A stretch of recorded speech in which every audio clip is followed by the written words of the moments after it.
निपुण भारत, निपुण भारत।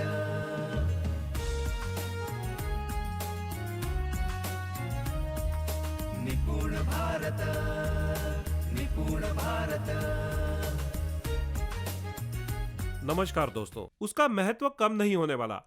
आप मेहनत कीजिए और बच्चों को प्रेरित कीजिए। आप इम्पोर्टेंट बनिए, सिर्फ काम करने वाले मत बनिए। तो उस अर्थ से अगर हम समझेंगे तब ये जो अहम है या न्यूनगंड है वो भी दूर होगा। एक दूसरा और अहंगंड ऐसा है जो हमारे लिए घातक सिद्ध होता है, और वो है कि मेरा बच्चों पर विश्वास नहीं कि वो खुद से सीख सकते हैं। और ये विश्वास नहीं है तो क्यों नहीं है? तो बहुत बार मेरे साथ ऐसा होता है, मैं सिखाता हूँ लेकिन बच्चे सीखते नहीं। तो मुझे ऐसा लगता है कि अगर मैं नहीं सिखाऊंगा तो ये खुद कैसे सीखेंगे? यही असली समस्या है। मैं सिखाकर भी बच्चे नहीं सीख रहे तो वो खुद कैसे सीखेंगे? आप सिखाते हो इसलिए बच्चे सीख नहीं पाते, इस बात को ध्यान से समझ में लीजिए। अब बच्चों के साथ काम करके देखिए, उनको प्रेरित कीजिए और फिर देखिए बच्चे कैसे खुद से सीखते हैं। मैं तो इतनी मेहनत करता हूँ, माथापच्ची करता हूँ, तो भी उसको आता नहीं, तो फिर ये खुद कैसे सीखेगा? तुम माथापच्ची कर रहे हो इसलिए उसको नहीं आ रहा है। तुम खुद का सिर तो फोड़ ही रहे हो, साथ में उसका भी। ये बात कब रुकेगी, कब खत्म होगी? जब उन बच्चों को सीखने में गति मिलेगी। यही बात हमें ध्यान में लेनी चाहिए। दूसरा एक अहम हम में हो सकता है, उसके लिए एक उदाहरण देता हूँ। हमने गजानन अमलापुरे नाम के शिक्षक के साथ काम शुरू किया। उनका कहना ऐसा था, बच्चे सीख सकते हैं लेकिन नया कंसेप्ट या नई बातें नहीं सीख पाएंगे। जब उन्होंने तिट्ठा सभा में ऐसा कहा, उस पर हमने चर्चा की और उनको कहा, नहीं सर, सभी बच्चे खुद से सीख सकते हैं। हमने उन्हें हमारे तरीके से कहा, लेकिन उनका प्रतिसाद या हमारे समझाने से उनका समाधान नहीं हुआ। फिर उन्होंने क्या किया, वो स्कूल में गए और स्कूल में जाने के बाद हमारा जो व्हाट्सएप ग्रुप है उस पर मैसेज डाला मेरे नाम के साथ।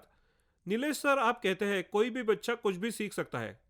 अभी मैं 7वीं कक्षा में आया हूँ और मुझे 7वीं कक्षा को घातांक सिखाना है। घातांक क्या होता है इनको मालूम नहीं, या इनके पहले इनको सिखाया नहीं। अब मुझे बताइए, घातांक ये बच्चे खुद से कैसे सीखेंगे? और मेरी जैसे समझ थी वैसा मैंने उनको रिप्लाई दिया, लेकिन ऐसा ध्यान में आया उस रिप्लाई से उनका समाधान नहीं हुआ। ग्रुप में नंद कुमार सर भी थे। फिर नंद कुमार सर ने वो पोस्ट पढ़ी और मुझे रिप्लाई किया, नीलेश, हमें अमलापुरे सर के साथ बात करनी होगी। मैंने कहा ठीक है। फिर हमने कॉन्फ्रेंस कॉल किया और कॉल करने के बाद अमलापुरे सर के साथ बोले। अमलापुरे सर को यह बता रहे थे, सर आप विश्वास तो रखो कि घातांक वो खुद से सीखेंगे। लेकिन उनका ऐसा कहना था, कैसे विश्वास कर लूं?